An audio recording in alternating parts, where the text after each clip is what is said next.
When it comes to the second boots of most TV shows, they're most always notoriously forgotten about, as of course they're early boots, but they don't have that first boot label on them, for better or for worse.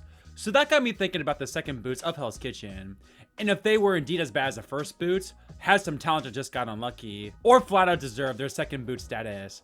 And so today, I'll be ranking the second boots of Hell's Kitchen from worst to best. When it comes to this list, I'll be basing the second boots off them being the actual boot, not their placement. So for example, I'll be talking about Charlie when we get to season 5 as opposed to G, since she was a quit. With that said though, since for similar reasons I counted Elliot and Matthew as first boots in seasons 19 and 20 for that ranking, I guess I'll have to choose Fabiola and Jay as the quote true second boots for this ranking as well. So things might get a little messy here, but nonetheless, here are my rankings of all second boots of Hell's Kitchen. Bloody hell, here I go again. In my opinion, the worst second boots in Hell's Kitchen history is Nicole from season 12. I mean, not only did she do absolutely nothing right during her time in Hell's Kitchen with 2 bad challenge performances and services, but she got kicked out in both services as well before the entire red team would eventually get kicked out. Not only that, but a big thing when it comes to these low-ranked second boots is on if they could have very easily been the first boot, and I still stand by Nicole should have been the first boot this season despite Gorov's lack of hygiene. And she had absolutely no passion, and despite all the awfulness in the first 2 services of this season, Nicole still stood out so much to Ramsey that he eliminated her without nomination. Truly the epitome of an awful second boot. That's it, I'm done with the fucking scallops. Done, that's it, fuck that. I'm done with the scallops. First time, don't worry, I got this. I'm done with the fucking scallops, man, I'm fucking done. Are you okay? Yeah, I'm okay, chef. You sure? Yes, chef. The attitude stinks. Yes, chef. Extraordinary. Yeah. Fuck you, yeah. In a very similar case to Nicole, we got Sharon from season 4. I mean, they could almost be word for word, as she did nothing right during her time in Hell's Kitchen, having 2 awful services and challenge performances. And you could even argue the team having to take care of her during the halibut challenge might have cost them the reward. And again, she would have been the first boot had the red team lost their first service, and was so bad that Ramsey would eliminate her without nomination. The first chef to ever go home without pleading her case. Over in the red kitchen, Sharon has made another attempt at her first risotto. It stinks of garlic. Garlic risotto. Where's the water? Sharon, enough's enough. Fuck off and go and put some more makeup on. Just because I look pretty doesn't mean I cannot cook. I like to look nice. I don't think there's nothing wrong with that. I thought about not choosing Jen since, to be fair, it was more so a quit, but at the end of the day, Ramsey was the one to officially eliminate her, so I count her as a second boot of rookies versus veterans, and she's a very bad one at that. Again, as a returning chef, you would think she would have the edge coming in, but not only did she have a disappointing premiere with the worst in her dish on the veterans and an average service, but of course would completely flip out in that infamous second service, and the only second boot to be ejected. I thought about going the Louis route and even making her the worst overall second boot since every other chef on this list at least made it to the nomination ceremony. But again, this was mostly self-inflicted. And another small minor positive for Jen is she likely wouldn't have been the first boot had the veterans lost.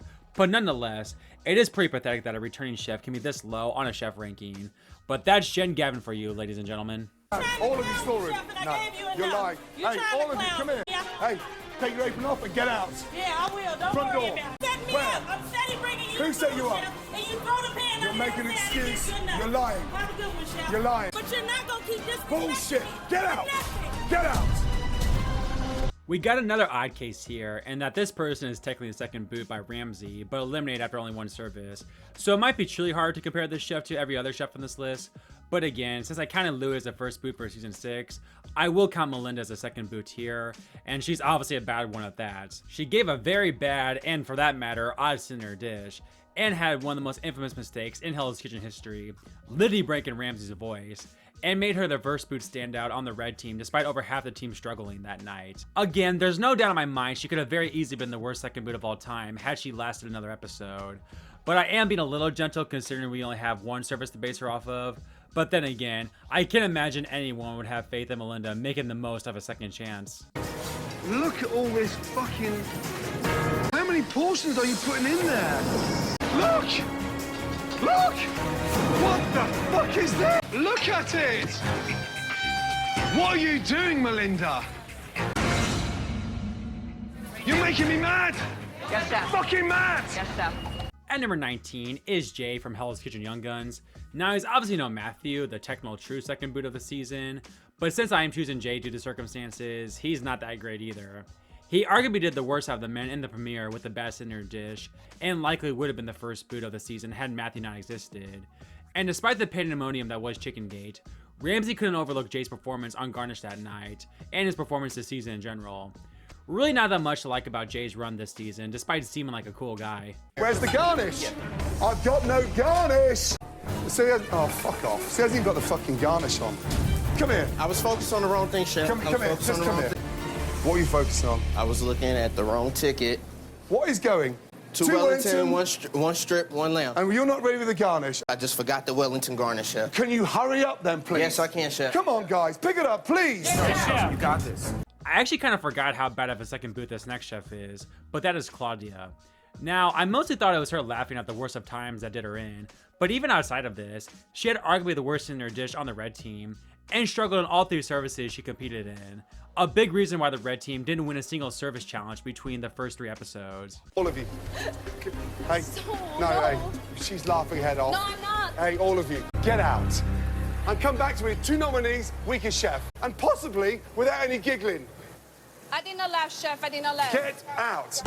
Like a shy thing. I go, it's not laughing. For Gennaro, he essentially had one good performance during his 2-episode stay, and even then, it was both him and Devin that contributed. But yeah, outside of that, his dinner dish scored a 1. He and Matt were the main reasons why the blue team collapsed on opening night, and then he had a dreadful night on meats to follow. Worst of all, the dude did not seem to care whatsoever. Definitely a pretty awful second boot all around. Do you have any passion? Yes, I do, Chef. I do. I want to be here. I have the fight in me. I can't believe he's saying that he wants to fight back. I mean, he's laid down like a dead dog. Is that true? Do you know? Which part, Chef? Oh my God. I hate to put this man so low, as despite being so freaking lovable, Dewberry is not a very good second boot at all. Now, in fairness, despite a bad dinner dish, essentially everyone had a bad dinner dish, and he actually had the best challenge performance to follow, leading the red team to the first ever challenge win in Hell's Kitchen history. But there's a reason why some people consider him the first ever Hell's Kitchen donkey, as he was completely lost during both services. And while his first service was more just so standing around, his second service was full of mistakes, damn near resulting in a quit. I just simply can't overlook Dewberry's performance this season, despite his best efforts. Dewberry, you're going tonight for one very simple reason. You're a coward, and you turned your back on your team after you screwed them. Well, what happened, happened. I mean, I can't say that I didn't deserve it. I kind of felt like I was making a comeback, but I was not justified in walking out on my team. At number 15 is the only chef on the list to compete in 3 services, and that is Charlie, who again, I'm counting as a second boot due to G's quit. Now here's the thing, you could argue Charlie should be much lower since he really didn't do much of anything right during his 3 episodes. But since he did compete in 3 episodes compared to everyone else on the list, I feel like it's unfair to put him too low, since I'm sure most of the list would also struggle and add more mistakes to their resume had they lasted an additional episode like Charlie. So despite being a pretty awful chef, I won't put him in the absolute bottom tier, and thus I feel 15 is a good spot for Charlie. In the dining room, Oh my God. Charlie is giving his customers more than they bargained for. I'm so sorry. Charlie, what is this? This is quite embarrassing. I felt like a total ass when I dumped bacon all over this poor woman. It was in their water, and it was a catastrophe. Terribly, terribly sorry. At number 14 is Curtis, who I think is pretty similar to Charlie, and that you could absolutely put him lower, as he struggled throughout his short stay. But as I mentioned before, his elimination was pretty unfair, as Ramsey put him on the sushi station, despite him and Trev struggling on the sushi challenge earlier that episode. Now again, while not being able to make sushi is obviously pretty awful, it felt like Curtis was a scapegoat to keep Raj around for just a bit longer. I mean, to put this in perspective, Trev could have been in the exact spot over Curtis, and he ended up making it to the Black Jackets. So while there's not much to praise about Curtis, similar to Charlie, I can't put him too low given his odd circumstances. Words can't even describe how I feel right now. I mean, this experience meant so much to me. I'm sorry Daddy gave it his best, but I swear to God I'll make it up to you. We have a chef now that I think a lot of people would put very low for one obvious reason, but at 13 is Brendan from season 9. During his run, he honestly didn't make many mistakes, it's just that the mistakes he did make felt bigger than they were, which were self-inflicted. He had a great center dish, and while struggled on garnish, it was more so Monterey's problem that night, to the point where the blue team nominated Monterey over Brendan despite his outrage on Paul. And then during the second episode, while he and Jonathan weren't great on meats, it's hard to judge whose fault that truly was. And then during service, he of course made one of the biggest mistakes ever in lying to Ramsay about the bass. And while this 100% should have resulted in his elimination, of course, objectively speaking, when looking at mistakes, Chino was way worse than Brendan. And had Brendan just owned up to his mistake, he could have survived a lot longer. So yeah, while Brendan isn't amazing by any means, I think once you look past the cockiness, he's not a terrible second boot either. I come from a very accomplished family. Lawyers, doctors, master's degrees. The first time I ever made a meal and served it to my family, and they loved it. Simple roast turkey. Aunts and uncles thought that I was just amazing. I made Thanksgiving dinner. My parents were like, oh my God, look what he can do the rest of my life. It just dawned on me there. It was like potential realized. At number 12 is Eddie. Now for Eddie, his premiere honestly wasn't that bad, as yeah, his center dish wasn't great, but he was one of the few shining lights in Spite as he spotted Brad's mistake on his dish, with Ramsay even highlighting his palate, and then wasn't shown to be making any mistakes during opening night. However, his second episode was awful, getting only 1 point during the challenge, and had a dreadful night on appetizers, getting kicked off the station. Despite this though, I still think he had a good shot at surviving had he been nominated next to Aaron or Vinny, but since Rock nominated Josh, Eddie was the easy out. Again, this isn't as undeserving of elimination as some other second boots, but nonetheless, I don't think Eddie was awful by any means despite his early exit. Eddie! Oh no! All of you, taste it! It's way too peppery and you wouldn't even serve it to a fucking pig! Chef. Get off! Yes, chef. It's embarrassing. I'm actually ashamed of myself. I just had a shitty day. At number 11 is Season's 2 boot in Gabe, and Gabe is another interesting case. As his center dish, while awful, similar to Eddie, he at least showed to have a good palate early on, and had some serious balls for telling Ramsay and former prisoner Garrett that his dish was overcooked, and the following challenge he would do well as well. But his dinner services are what got him sent home. But even then, while he wasn't great, how in the world he got sent home over Tom, and for that matter Giacomo, is crazy to me. I mean, those two are little donkeys. And while yes, Gabe basically having his team members take over station was a bad look, this has always been a thing in Hell's Kitchen, and shouldn't have got him sent home at least this early. So yeah, not a great chef by any means, but I simply don't think he should have been a second boot, which is why he is relatively high. You're allowing everybody to come in, your mind is fucked, and you're just clamming up. Yes, chef. Yes? A million things are going on, and I couldn't handle it by myself. Serve! Yes, chef. Straight in the bowl! Yes, chef. Service, please. My God. We have the perfect second boot for the middle tier here in Chris from season 10. In the premiere, he had a bad center dish, but seemed to have a fine service, although he did make the mistake that got the blue team kicked out. But that second service was flat out awful, essentially single-handedly getting the blue team kicked out. But here's the thing, Barbie flat out had the worst performance that night, and had Ramsay not seen the writing on the wall for TV drama and played it more fair, he would have survived this round. Now again, thank goodness this ended up happening, but I will reward Chris with a maybe decently high ranking to some, landing here in the top 10. Why do you think you should stay in Hell's Kitchen? I think I should stay in Hell's Kitchen because I'm a strong cook. I have desire to be here. No, seriously, chef. I fucked up tonight on the scallops. I did. I was frazzled. I just got fucked up and I was in quicksand. I just kept sneaking and sneaking and sneaking. I couldn't get my head out of it. I'm deeply sorry that a non-stick pan and 3 scallops frazzled your mind. For Mikey, he's also a mixed bag, as his challenge performance was excellent, producing a great center dish and egg challenge. His services though were dreadful, arguably being the main problem for the blue team each time, with Ramsay even eliminating him without nomination, which again, is usually a no-no for Ramsay to think that poorly of you this early on. So when you combine stellar challenge performances with awful services, I think that makes for an average chef, which ultimately puts him in the top 10 when comparing him to other second boots. What the fuck's going on with your hair? Oh, no, it doesn't go. Holy crap! Why is that? Wax, chef. Wax? Yes. What's with the tattoos? How many do you have? Quite a few, chef. My latest one, chef. Oh, shit.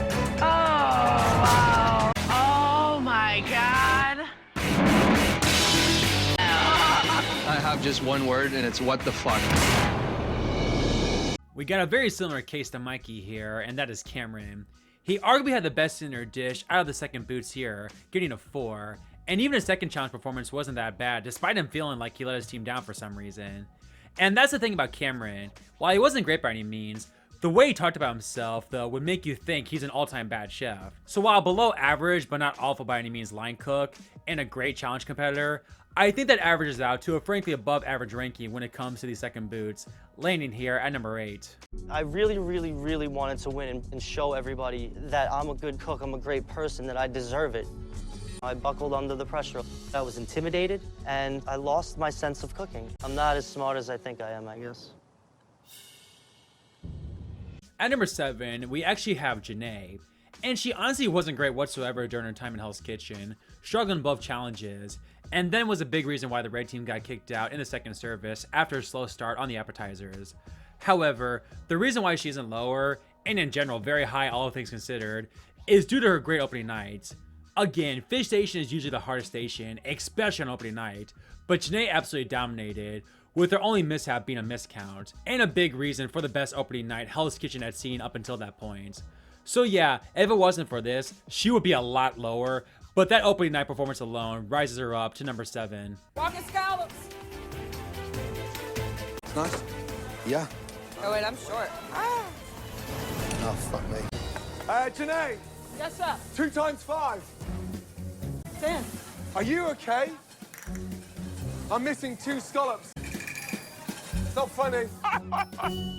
At number 6 is Fabiola from season 19. Now, while her second service wasn't great by any means, and arguably indeed the worst on the Red Kitchen that night, it's not like she was absolutely awful per se, and that was her only true bad moment during her run. Not only that, but she literally suffered a panic attack moments before service, so you gotta give her somewhat of a break. But for some unknown reason, the drive back to Hell's Kitchen didn't go very well. Fabiola's in complete hysterics. Whoa. Put your arm around me, okay? Thank you. I got you. The electrolytes will help you. You're probably a little bit dehydrated too. You already seem like you're a little bit better right now.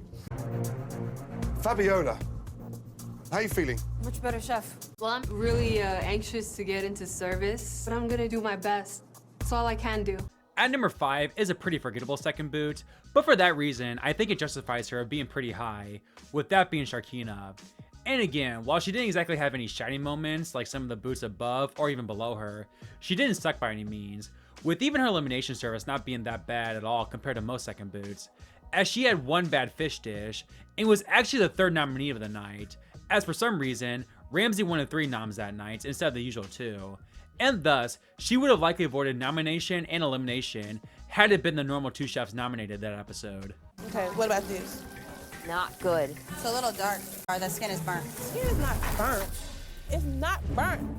It's lighter than my skin. And hell, I know my skin ain't burnt because there's a whole lot of people blacker than I am. Hell. We have another tough second boot to judge here, considering he essentially quit and was only around for 1 service. But he is technically the second boot by Ramsay for season 21, and that is Shark Bait Zeus.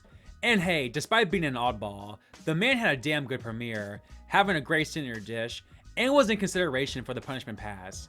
And even though his service was bad, Charlene and Billy were far worse. So yeah, had Zeus lasted longer, he could have absolutely been top tier. But since it's unfair to compare him to other second boots, I don't want to put him in the top 3. Let's start off with you, Zeus. Is that a little scar? It's a scar. I worked at a restaurant many, many years ago. We would go out into the ocean. One day I went out and found myself in the mouth of a great white shark. A great white shark bit your head? Yeah. Thousands of stitches later, I snuck out of the hospital, got on the bus, went back to service, and finished it out. Stop it. Seriously? Every season on Hell's Kitchen, a few crazies slip in, and I think that Zeus is one of those guys. At number 3 is Christian from season 11. Now, it's kind of crazy he is this high, as he essentially single-handedly got the boot team kicked out of the second service. But man, you cannot overlook his premiere performance. Probably the best overall episode from a second boot, if not an early boot in general, as not only did he have one of the better signature dishes on the team, but of course he helped Zach finish that opening night service. Now of course Christian could have very well been another casualty to be kicked out of the kitchen that night had he been in service as opposed to out in the dining room, and who knows how much he truly helped out Zach, but you cannot overlook this premiere episode, And again, single-handedly makes him a top-tier second boot. What is that? It's called pasta al norma, sauteed eggplant with garlic, and it's topped with basil. And where did you get the majority of your line experience? I bounced around through mom and pop shops in the north end of Boston. Looks a mess, but it's got flavour. And you've got heart and passion in there. Thank you, chef. At number 2 is the most recent second boot, despite on paper being the 4th overall boot, with that being Corbin. And yeah, that's pretty much why he is indeed this high.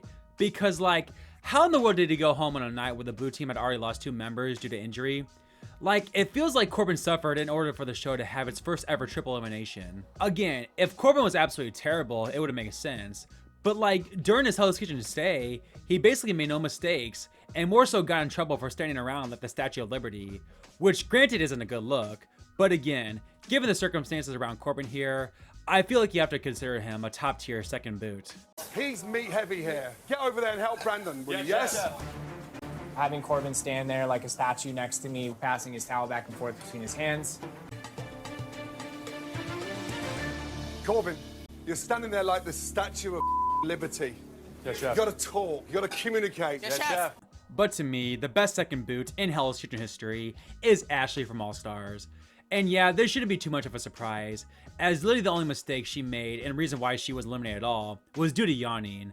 Not only that, but there are plenty of other weaker chefs that night for Ramsay to choose, but they all have much bigger personalities than the sleepy Ashley. And while it stinks that's how it went for her on her second chance, at least she is honestly without question to me the best second boot in Hell's Kitchen history. Ashley, what are you doing now? She's looking at a watch. No, I'm sorry, Chef. Oh, hey, come here, come here. Hey, I do hello. not. Hey, take her to the nail bar. Open the door. No. Take her to the bar, get her nails done. No. She's a little bit late for the date. Take it off. All right, can I go back now, please? No. So there you have it, guys, my ranking of each second boot in Hell's Kitchen history. Let me know what you agree and disagree with in the comments below, and be sure to hit that subscribe and like button, and I'll get you more HK content just like this. With all that said, take care everyone, and I'll see you next time. Get out of there.